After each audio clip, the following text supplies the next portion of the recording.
शिकूया MSCIT, घडूया AI ची क्रांती. आजच आपल्या Sai computer centre Sai city येथील एकमेव MKCL अधिकृत केंद्राला भेट द्या. आजच संपर्क करा. कोपरगाव तालुक्यातील वारी गावात ग्रामस्थांना पाणी पुरवठा करणारी सुमारे 1,00,000 लिटर क्षमतेची उंच पाण्याची टाकी बुधवारी मध्यरात्री अचानक कोसळल्याची धक्कादायक घटना घडली. या घटनेमुळे गावात एकच खळबळ उडाली. मात्र सुदैवाने ही घटना मध्यरात्री घडल्याने कोणतीही जीवितहानी झाली नाही आणि मोठा अनर्थ टळला. सदर पाणीटाकी ज्या ठिकाणी उभारण्यात आली होती तो परिसर अत्यंत गजबजलेला मानला जातो. परिसरात अनेक धार्मिक मंदिरे असून वारी डोणगाव आदिवासी वस्तीही जवळ आहे. दिवसा येथे शाळेतील विद्यार्थी, भाविक आणि ग्रामस्थांची मोठ्या प्रमाणात वर्दळ असते. त्यामुळे ही घटना दिवसाच्या वेळी घडली असती तर मोठी जीवितहानी होण्याची शक्यता व्यक्त केली जात आहे. मिळालेल्या माहितीनुसार या पाणीटाकीचे बांधकाम सन 2014 ते 15च्या सुमारास करण्यात आले होते. मात्र अवघ्या 10 वर्षाच्या कालावधीतच ही उंच रचना कोसळल्याने बांधकामाच्या गुणवत्तेबाबत ग्रामस्थांकडून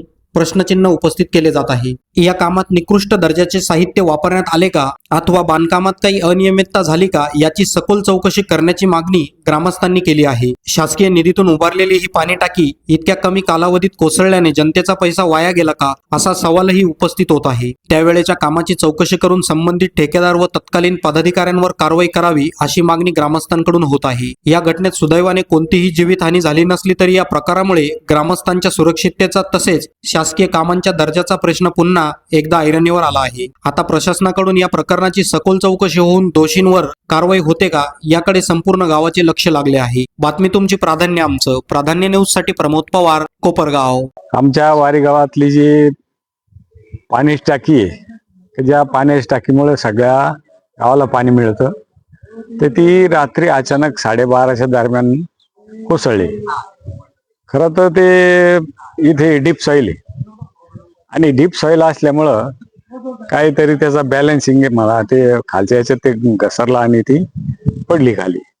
तिचं काम साधारण 2014 ते 15 या दरम्यान तिचं काम झालेले आणि असं कधी वाटलं नाही कोणाला, गावकऱ्यांना किंवा आमचं लक्ष कायम असतं. इथले आमचे सरपंच वगैरे सदस्य, सरपंच सगळेच हे बघत असतात, परंतु असं घडेल असं वाटलं नाही. पूर्वीची टाकी होती ती आम्ही पाडली आता, पण ती पडली नाही, इतकी मजबूत होती. आता हे कसं झालं, आता हे संशोधन आणि ती संपलेलं आलं, ते संबंधित अधिकारी येत आहेत इथे, ते बघतील काय काय झालंय.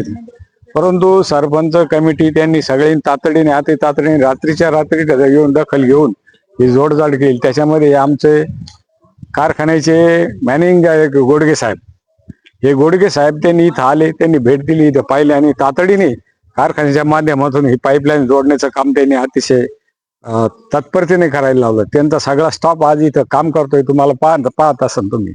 आणि कारखाना या बाबतीमध्ये अतिशय चांगलं सहकार्य आमच्या गावाकरता करीत असत, तेव्हा त्यांनाही धन्यवाद दिले पाहिजेत. आणि पिण्याच्या पाण्याचं काम लवकरात लवकर चालू व्हावं याकरता त्यांनी मदत केली. आणि हे काम आता मला वाटतं का रे 2-1 तासात, साधारण 3 तासामध्ये आता ते सगळे कामगार इथे 3 तासामध्ये हे काम चालू होईल आणि पूर्ण क्षमतेने पुन्हा पाण्याचा पुरवठा सुरू होईल. आणि आम्ही असं ठरवलंय की आता एक पाणी पुरवठा योजनेची आमची योजना चालू आहे. तिथे राजवाड्यामध्ये एक टाकी ऑलरेडी बांधलेली आहे आणि त्या टाकीमध्ये इथून पाणी टाकण्याचं नियोजन चालू आहे. संबंधित त्या पाणी पुरवठा योजनेचे जे अधिकारी ते पण त्यांना सुद्धा बोलवलेले आणि म्हणजे तातडीने लवकरात लवकर हा पाणी पुरवठा लवकर सुरू होईल असं आमचं कामकाज चालू आहे. त्यामध्ये सर्व सरपंच, उपसरपंच, आमच्या कमिटीने सगळ्यांनी दखल घेतली, अतिशय घाई केली. आणि सगळ्यात महत्वाचं म्हणजे आमच्या कारखान्याचे मॅनेजिंग डायरेक्टर गोडगे साहेब यांनी अशी तातडीने ती मदत दिली आणि ताबडतोब सगळी यंत्रणा इथं कामाला लावलेली. आता तुम्ही बघता, तुम्ही पहा, याच्यावर तुम्ही दिसेलच सगळे लोक कामाला लागले आणि ती होईल. परंतु एक सुदैव आमचं असं आहे की इथं संदर्भ मंदिर आहे, स्वामी समर्थाचं मंदिर. कदाचित तिकडे जर ढसळले असते तर फार मोठा गंभीर परिणाम झाले असते किंवा दिवसा झाली असते तिथे मुलं बाळ कोणी. त्याच्यामुळे आम्ही आई जगदंबेचे आशीर्वाद मानतो की तिच्या कृपेने रात्री घटना घडली, त्याच्यामुळे मनुष्यहानी पूर्ण टळलेली. आता हे आणि आपण भरू काढू शकतो पण मनुष्यहानी भरून शकत नाही. तेव्हा जगदंबेची कृपा आहे, स्वामी समर्थाची कृपा, खंडेराय महाराजाची कृपा आहे आणि त्याच्यामुळे हे झालं.